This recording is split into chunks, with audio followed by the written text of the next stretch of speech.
A new lawsuit claims former Fox anchor Ed Henry raped and systematically abused a junior Fox staffer. Henry was fired by Fox earlier this month after the network said it received a complaint of sexual harassment. The lawsuit was brought by former Fox Business Network producer Jennifer Eckhart, who says this about her allegations. Would you characterize the relationship you were in with Ed Henry as mainly abusive? Absolutely. I felt that he had the power to derail me, to destroy me, to ruin my career. I don't know how you could continue to cultivate and foster an environment that rewards sexual predators consistently year after year. Ed Henry's attorney says his relationship with Eckhart was consensual. And there's another woman, Cathy Areu, a journalist who appeared frequently on Fox. She is also named in this suit. She's accusing Ed Henry and 3 other high-profile hosts, Tucker Carlson, Sean Hannity, and Howard Kurtz, of sexual harassment. In a statement, Fox News calls those allegations false, frivolous, and devoid of merit. CNN's chief media correspondent Brian Stelter joins us with more. Here we go again, Brian. I mean, here we go again. It seems to never end in terms of the vile stuff that we hear from, junior staffers. I mean, I could tick through the list of all of the various Fox men who have been accused of this stuff, but the Ed Henry stuff is so dark and violent. It's almost, it's in a different category, actually. Yeah, there are several different claims here, all of them under the umbrella of sexual misconduct. But let's talk about the Ed Henry claims first, because what we see in this lawsuit overnight explains why Ed Henry was fired by Fox News several weeks ago. Ed Henry, a longtime journalist, used to work for CNN many years ago. Then he came to Fox News. He was a rising star in the Trump years because he was willing to do opinion or do news, do whatever they asked him. He was known to be a problem internally, however, and Jennifer Eckhart alleges that her complaints fell on deaf ears. She, as you mentioned, describes rape and psychological manipulation by Ed Henry. And here is what the lawyer for Ed Henry, Catherine Foti, says in response. As you mentioned, she says that this was Eckhart's initiating the relationship. She says Eckhart encouraged the relationship, and she says Ed Henry will speak out in the future and provide his own evidence. Eckhart, in response, says that is victim shaming and victim blaming, and reiterates what her position is in this lawsuit. So there's the claims from Eckhart, and then there's the claims from Cathy Areu, who's not a Fox News employee. She never worked for the network, but she was a frequent guest on shows like Sean Hannity's and Tucker Carlson's shows. She says that those men engaged in sexual harassment, for example, by, and these are the kinds of claims, she says, asking her to come to their hotel, meet her at the hotel. She says it was clear what these men were asking for. Each claim is a little bit different, but what she's alleging is a culture of sexual harassment where the men at Fox News thought they could have whatever they wanted. Talk to me about the culture, Brian, that you just raised there, and also the timeline here having to do with how Fox News has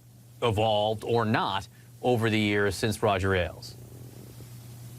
Right, because Roger Ailes was forced out in 2016, actually right around this time 4 years ago, during the Republican National Convention 4 years ago this week. Roger Ailes was out, and Fox News swore it was going to make changes. I think since then we have heard continuing allegations of sexual misconduct from inside Fox News. It's like there's a permanent stain in the carpet that nobody can scrub out. And the reason why it can't be removed is because the carpet was installed by a sexual predator. Roger Ailes built Fox News and created the culture of Fox News. And the executives have done a lot in the last 4 years to try to make improvements, to try to make changes. There are new hotlines. There are new meetings and councils. There have been changes at Fox. However, Jennifer Eckhart, in her complaint, still describes that her complaints fell on deaf ears. That is what she's alleging. Now, Fox News says, hey, we took quick action. As soon as Jennifer Eckhart came to us, we fired Ed Henry. Here's the statement actually from Fox News saying there was an independent investigation conducted by an outside law firm.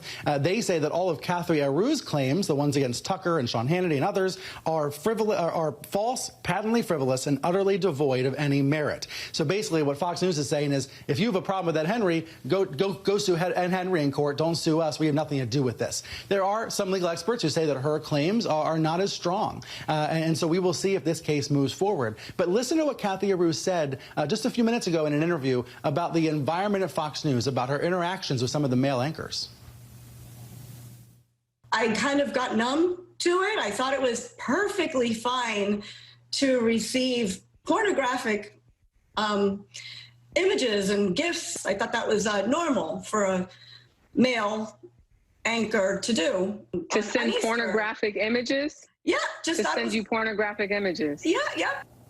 Brian, I remember 4 years ago, back in 2016, when you interviewed me about things that went on with Roger Ailes. And you asked me then, God, is Fox just rotten to the core? And I said something like, no, it's not rotten to the core. There are good people there just trying to do their jobs. I'd like to amend my answer now, if I may, because given everything that has come out since then, I guess it is rotten to the core. I guess that even though there are really good people there who are trying to do their jobs, it's not enough. Because unless you get rid of and stamp out the predators, then of course the culture is still going to be rotten. And didn't they know this? I mean, when that outside law firm, Paul Weiss, did their investigation back in 2016, didn't Ed Henry's name come up? Didn't they know things about Ed Henry and yet they promoted him? And doesn't that tell us all we need to know about the culture? You raised the most important point there. NPR and other outlets have reported that there were warnings about Ed Henry, and yet he was promoted anyway. He was a rising star. He was a favorite of the network's president, Suzanne Scott. So he was promoted and promoted. And then finally, when they couldn't hold on to him anymore because these complaints were made, he was fired. It is incredible to think that 4 years after Ailes was forced out, this is still going on at Fox News. And yet, the viewership doesn't change. Viewers don't change the channel. Fox's base is so alienated from the rest of the media, they don't turn anywhere else. You know, Allison, there's a reason why in a lot of the interviews I've been doing for a book that's coming out soon about Fox and Trump, the word cult came up over and over and over again. There's a reason why people describe this as a cult. Allison, does any of this surprise you, what you're learning this morning? As I said, the Ed Henry stuff, I mean, sexual harassment doesn't surprise me. Sexual misconduct doesn't. But the violent rape, yeah, I'm still surprised by things like that. I'm still surprised by reports of trying to turn somebody into a sex slave and then claiming it's consensual. I mean, it's still so, I know this is morning television, but the stuff in the complaint is so dark and vile. Yes, I actually can still be shocked by these things. But I mean, just as Brian said, I'm sad, actually. I'm sad that 4 years after Roger Ailes was gone, that that the young women there feel like they're still having to operate in this culture. Brian, thank you.